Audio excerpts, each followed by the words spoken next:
चलती है तो देश चलता है, ट्रेन अगर रुक जाती है तो देश रुक जाता है। लेकिन बताओ, नेता चलता हुआ रुक जाए देश रुकेगा क्या? देश रुक जाएगी तो कौन बड़ा काम कर रहा है? देश के लिए कौन काम कर रहा है? देश के लिए कौन काम कर रहा है? इस देश का सबसे ज्यादा ट्रैक मैन हमारे राकेश जी लखनऊ से आ गई है। ट्रैक मैन बेचारे हैं, बेचारा इसलिए कह रहा हूं, बहुत सारे रेलवे की बहुत छोटी यूनिट की नौकरी है, कम वेतन होगी है, और जो ट्रैक पर जब काम करते हैं और जो आंकड़े आ रहे हैं, रोज दुर्भाग्यपूर्ण कहीं न कहीं घटना दुर्घटना होती है, जिन्हें सबसे ज्यादा सफर बेचारे करते हैं। ये देश के लिए मरते हैं, इनको पेंशन नहीं चाहिए, एसी में बैठे हुए को 4-4 पेंशन चाहिए। जिंदाबाद जिंदाबाद जिंदाबाद जिंदाबाद जिंदाबाद जिंदाबाद। एक नई लाइन आपको देके जा रहा हूं, एक नई लाइन देके। अभी इतने सालों में देश में दल जीते हैं, लेकिन देश हारा है। ये दल लोग अपनी दलदल जिता रहे हैं, देश को हरा दे रहे हैं। हारा नहीं हारा? बताओ, मैं बताऊं कैसे हारा? दल जीत रहे हैं, देश हार रहा। हमारी बात को ध्यान सुनिए, दल जीत रहे हैं, देश जानते क्यों कह रहा हूं? क्योंकि यही वो जगह है जहां की घटना सुन के संसार हो जाता है आदमी। वो बीएचयू की घटना है, पीड़ा देती है। वो मेरी बहन हो, आपकी बहन हो, हमारी माँ हो, आपकी माँ हो, आपकी बहन बेटी हो, हमारी हो, वो पीड़ा देता है। बीएचयू में जो घटना घटी बहुत दुखद है, मैं कभी निंदा करता हूं। और इससे ज्यादा महिलाओं का अपमान और क्या हो सकता है प्रधानमंत्री के क्षेत्र में। और मजे की बात देखें, वो घटना होने के बाद वो लड़के जाके मध्य प्रदेश में मोदी की गारंटी बांट रहे थे। 2 महीने जाके मोदी की गारंटी मध्य प्रदेश में, वो कौन सी गारंटी को अभ्यास करके गए थे? सोच के देखो आप। और मीडिया के भाइयों को तो बहुत बहुत शुक्रिया। कोई है इधर क्या? कोई नहीं, कोई नहीं है इधर, नहीं है। क्योंकि बादशाह ने कहा है, जिधर ज्यादा लोग हो हक की बात करें, उधर न जाना। और मीडिया के लोगों को भी मैं कहना चाहता हूं, आप हमारा साथ छोड़ दिए हो, जिस दिन हम आपका साथ छोड़ दो, आप बेरोजगार हो जाओगे।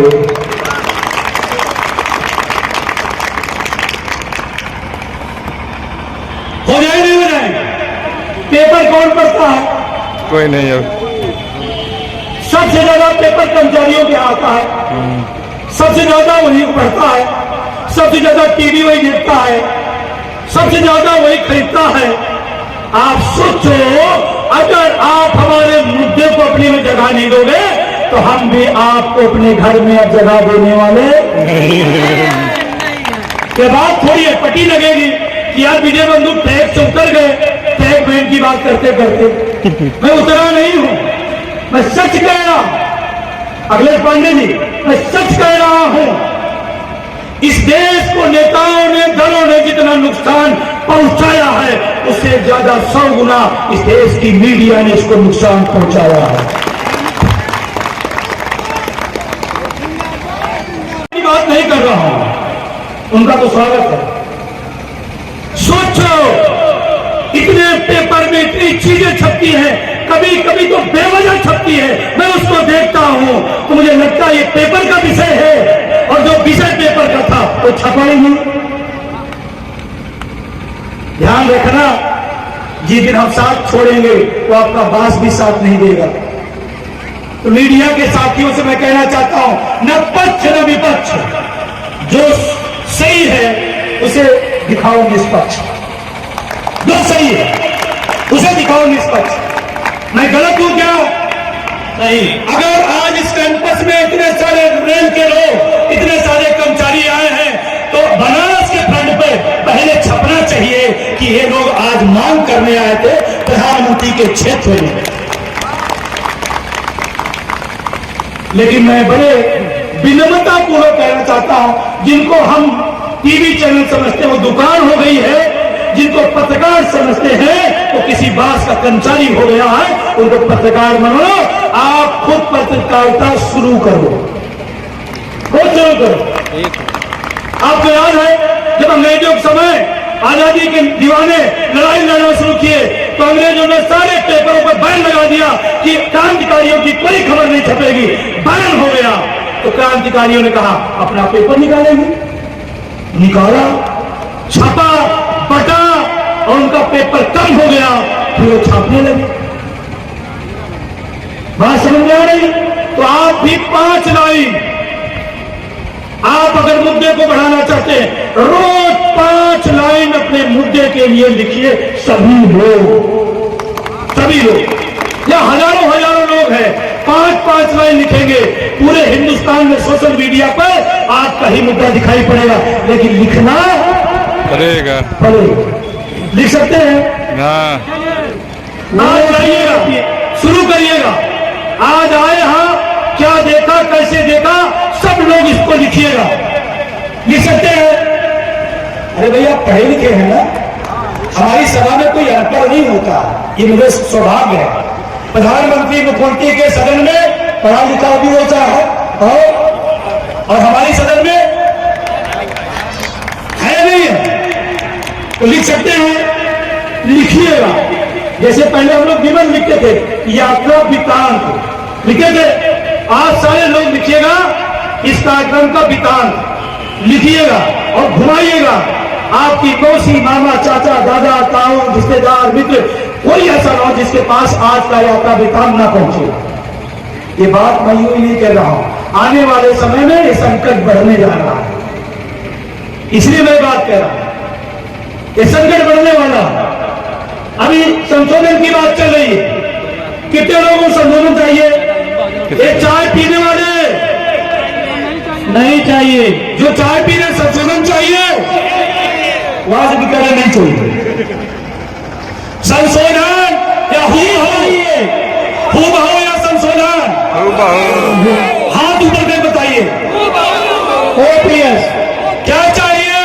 ओपीएस इतनी धीरे से क्या चाहिए?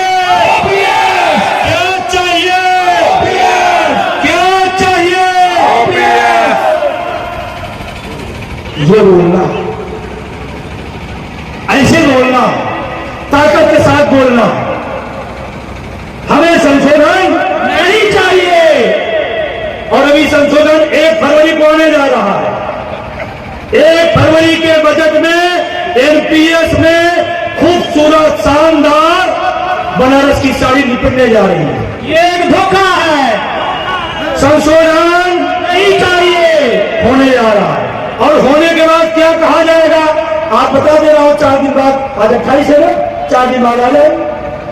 संशोधन के लिए आंदोलन नहीं करे, हमें चाहिए हूबहू पुरानी पेंशन। ठीक है ना, बात समझ रहा? अभी संशोधन करने के बाद क्या होगा? अभी संशोधन होने के बाद क्या होगा? बड़े बड़े सेलिब्रिटी, मैं आगाह कर रहा हूं आपको, पता नहीं मेरी भी आजकल सीधे ऊपर से वाले से बात हो रही है, सीधे बात होती है।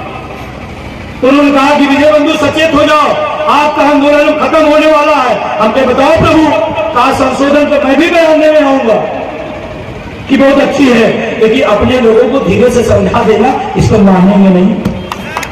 पुरानी पेंशन चाहिए, ठीक है। फिर कौन आएंगे? फिर कौन आएंगे? इस देश के क्रिकेट के भगवान सचिन तेंदुलकर पहले मानता था, अब तो मैं नहीं मानता। क्यों? एक भारत रत्न, हमारा भारत रत्न किसी चीज का विज्ञापन करता है, इससे ज्यादा दुखद क्या हो सकता है? नहीं समझ में आ रही? हमारा भारत रत्न किसी कंपनी का प्रचार करता है, अरे कितना पैसा चाहिए भाई, कितना चाहिए? हो सकता है उसी का पहला नाम है कि एनपीएस में सुधार बहुत शानदार है, क्रिकेट का भगवान। मैं बता रहा हूं। तो आपसे लोग कहेंगे अरे जब सचिन ने कह दिया, अरे सचिन को एमपीएस थोड़ा मिल रही, उनको तो ओपीएस मिल रही है, वो तो कहेंगे ही कहेंगे। सचिन का वो एमपीएस से क्या लेना देना। फिर बॉलीवुड के शहंशाह आएंगे, वो शहंशाह ने कह दिया उसको भी मिलती है ओपीएस, उसको कहा एमपीएस का मामला है, वो भी इलाहाबाद से सांसद थे, उनको भी ओपीएस मिल रही है, वो एमपीएस बताने आए। हमें किसी के भ्रम में नहीं रहना। अर्थशास्त्री आएंगे, पत्रकार आएंगे, सब एक ही नाम बनाएंगे, बढ़िया हो गया, बढ़िया हो गया, बढ़िया हो गया। मैं कहता हूं राष्ट्रीय अध्यक्ष एनपीएस डस्टबिन है, डस्टबिन है, डस्टबिन है, हमें कोई सुधार नहीं चाहिए। NPS go back, go back, go back. अच्छा बताइए, डस्टबिन में पीला पीला रंग बना दिया जाए, उसको क्या बोलेंगे? लाल लाल रंग लगा दिया जाए, क्या बोलेंगे? डस्टबिन। शानदार हीरे जड़ित उस पर कोई कपड़ा लगा दिया जाए, क्या बोलेंगे? डस्टबिन। एमपीएस डस्टबिन है, करे 40% मिलेगा। अरे हम कहते 40% उसमें मिलेगा, 50% तो ओपीएस में देने में क्या दिक्कत है? ओपीएस में 85% को ओपीएस देने में क्या दिक्कत है? राजेंद्र पाल जी काम करे हैं। राजेंद्र पाल जी बहुत ही शानदार हमारे महारथी हैं, और जब जब इनसे मेरी बात होती एक ही बात, अरे डीएलडब्ल्यू कहा है वो, अरे उनके कितना डीएलडब्ल्यू कराओगे भैया? ये बेचारे लगे रहते किसी तरह से लोग जागे, किसी तरह से आगे बढ़े मामला। तो हमें डस्टबिन नहीं चाहिए। 1 तारीख को तैयार रहिएगा, जैसे संशोधन आएगा सोशल मीडिया पर सक्रिय हो जाइएगा। एनपीएस डस्टबिन है, मुझे नहीं चाहिए, हमें हूबहू पुरानी पेंशन चाहिए। पुरानी पेंशन बहाल करो, बहाल करो, बहाल करो, पुरानी पेंशन बहाल करो, बहाल करो, बहाल करो। हमें चाहिए पुरानी पेंशन, पुरानी पेंशन, पुरानी पेंशन। और कुछ लोग आपके बीच के ही लोग आएंगे, वो पता नहीं क्या बोलते हैं, मानता प्राप्त। मैं आज तक समझ नहीं पाया, हमने आज तक नहीं समझ मानता प्राप्त होता क्या। सही बता रहा, अब इसको पढ़ूंगा तो हो सकता है कुछ समझ में आ जाए। क्या आजादी की लड़ाई लड़ने के लिए अंग्रेजों ने भगत सिंह को मानता प्राप्त दिया था? नहीं। चंद्रशेखर आजाद को मानता दिया था? नहीं। अरे मानता दे दिए होते हम आजाद नहीं होते। उनको तो सुख बनाइए, वो मानता प्राप्त नहीं थे।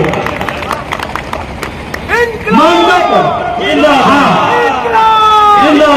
बहुत समझने के बाद, बहुत समझने के बाद एक बात समझ में आई कि पुरानी पेंशन खत्म कराने की मान्यता शायद आप ही के पास है, शायद आप ही के पास है। दोनों ट्रेड यूनियन के लोगों का आज रिकॉर्ड कर रहा हूं, एनपीएस की कमेटी में थे और दोनों लोगों ने सिग्नेचर किया है, दोनों लोगों ने सिग्नेचर किया। मुर्दाबाद, मुर्दाबाद, मुर्दाबाद, मुर्दाबाद। Go back, go back. जाने वाले मुर्दाबाद, मुर्दाबाद, मुर्दाबाद।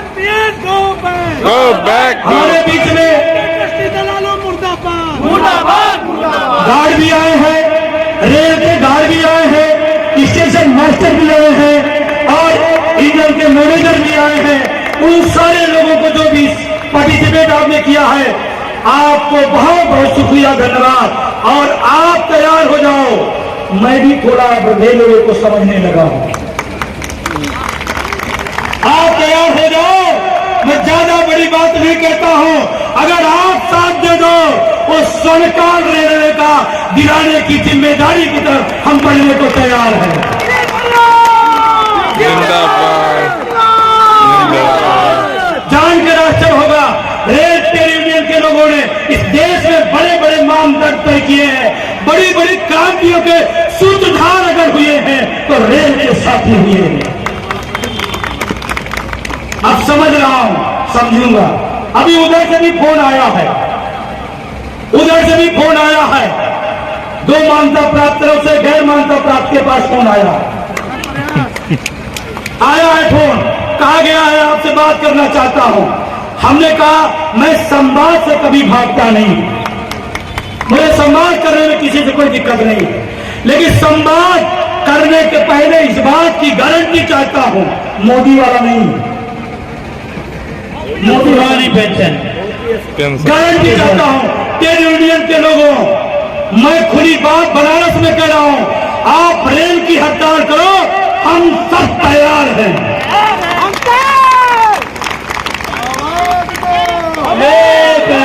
मंच का भी समर्थन चाहता हूं, तैयार है? आप रेल की ट्रेन रोको, रेल हड़ताल 74 वाली करने पर टिक जाओ, हम भी आपके साथ ही आएंगे। जिंदाबाद जिंदाबाद। लेकिन समझौता नहीं, संशोधन नहीं, हूबहू पुरानी पेंशन। रेल बेचना बंद करो, एयरपोर्ट मेरे टैक्स के पैसे का, रेलवे स्टेशन मेरे टैक्स के पैसे का, देश की जनता के पैसे का, और आप अनुबंध करोगे अडानी को। मैं बहुत जिम्मेदारी साथ कह रहा हूं, आप अडानी को दो, अडानी हमारे देश के उद्योगपति हैं, वो काम करे, जहां लाइन नहीं बिछी है वहां बिछा के चलाए। खूबसूरत प्लान है, खूबसूरत प्लान है। वहां जहां जहां भारत में रेल नहीं पहुंची, अडानी को हम अपनी तरफ से दे देते, चलाएगा ये।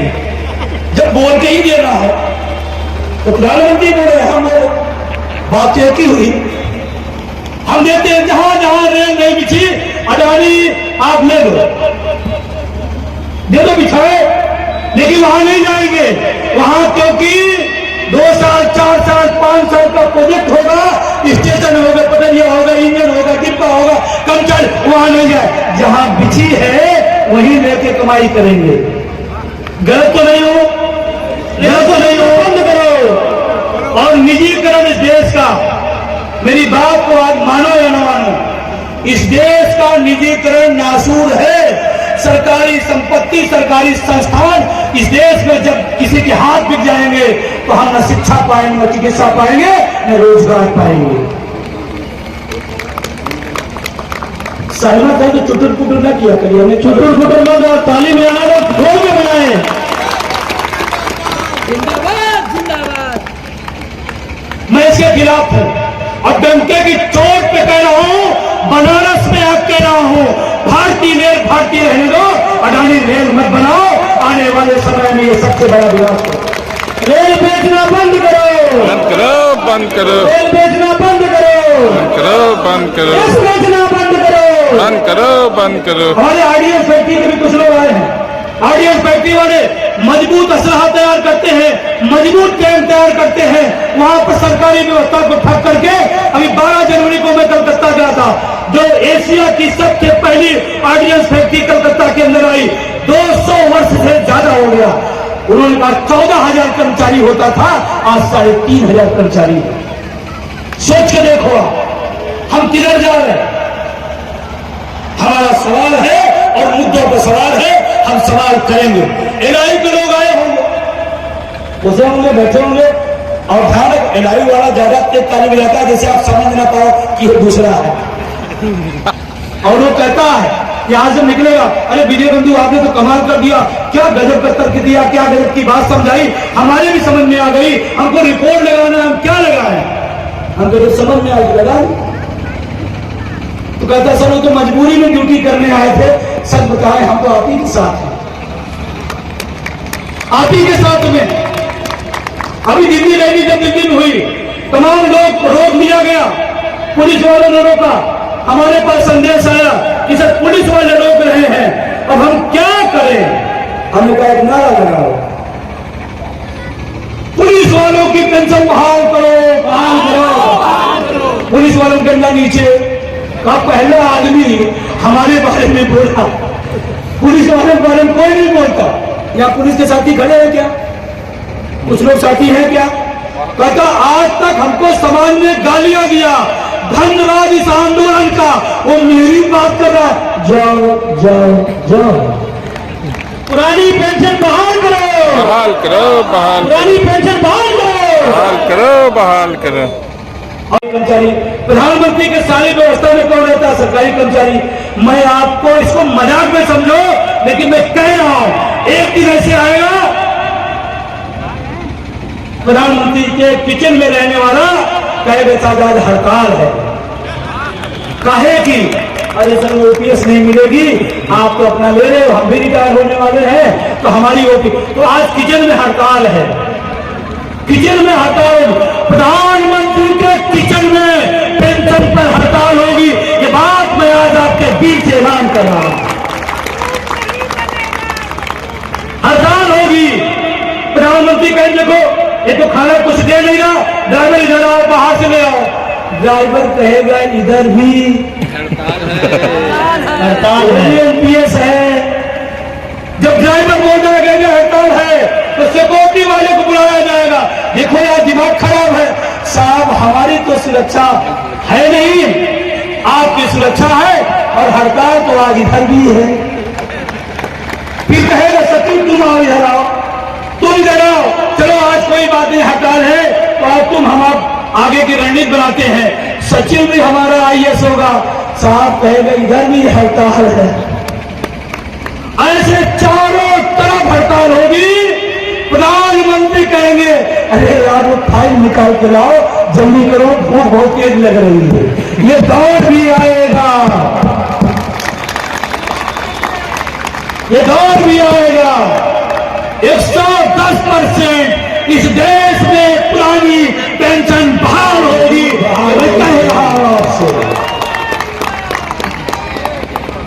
एक खबर अच्छी है, सुधार बताओ क्या बता दो।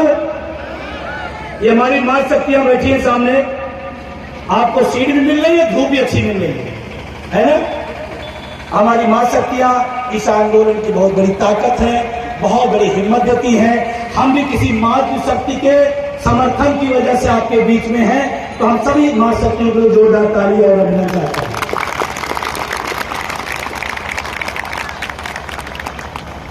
अभी एक बड़ी सफलता एनआरसा,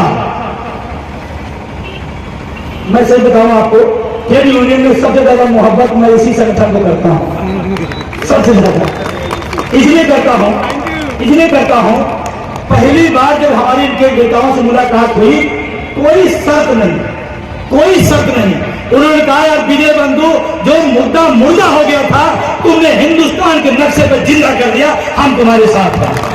मैं एनआरसा के साथियों को बहुत शुक्रिया धन्यवाद देना चाहता हूं।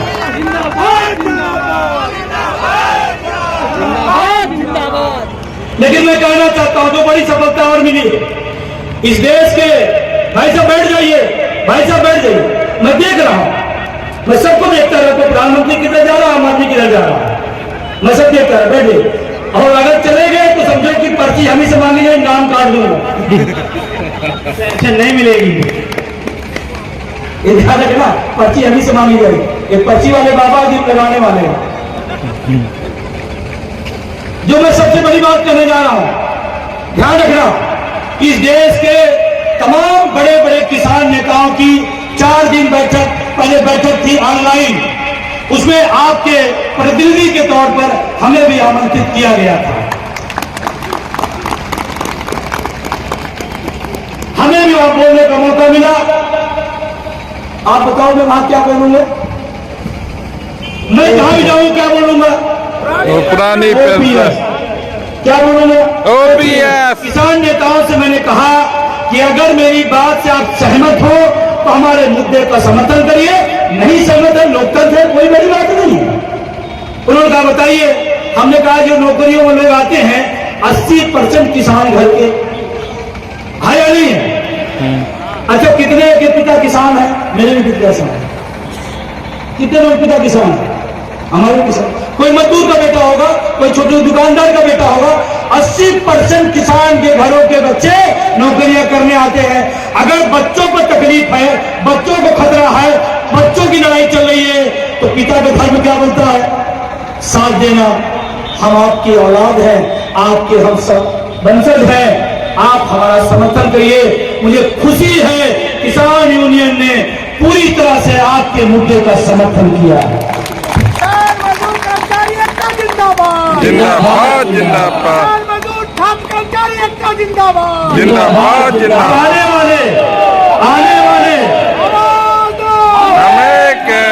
आने वाले जो भी किसान के घोषणा पत्र बनेंगे, जो भी मांग पत्र बनेगी, उसमें आपकी पुरानी पेंशन लिखा रहेगा। ये आपको आज विश्वास दिलाता हूं और ये कह के जा रहा हूं। हम तुम्हारे साथ हैं। हम तुम्हारे अब किसान भी आ गया और अगर वो एमएसपी मांगता है तो हम भी समर्थन करते हैं, हाँ हम भी समर्थन करते हैं।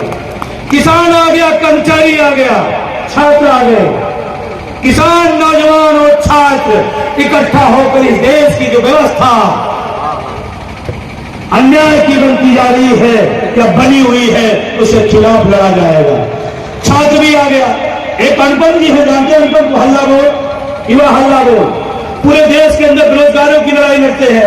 मैंने उनसे कहा यार निजीकरण की लड़ाई तो मैं सबसे ज्यादा चिल्लाता हूं, रोजगार दिया जाए इसका मैं समर्थन करता हूं। आप छात्र नौजवान होकर ओपीएस का समर्थन करो और आप चालाक रहो, पहले कर लो नौकरियों के आने के पहले। जो नौकरी की तैयारी कर रहे हो पेंशन की बात कर ले, वो भी सहमत हो गए, वो भी तैयार हो गए। लड़ाई अब बड़ी दिशा की बढ़ रही। क्या ये दिशा सही है? मैं नौकरी कर रहा हूं, मेरा भाई बेरोजगार क्यों घूमे? क्यों घूमे भाई? आने वाली पीढ़ी क्यों घूमे? बात समझ में आ रही? पीछे वाले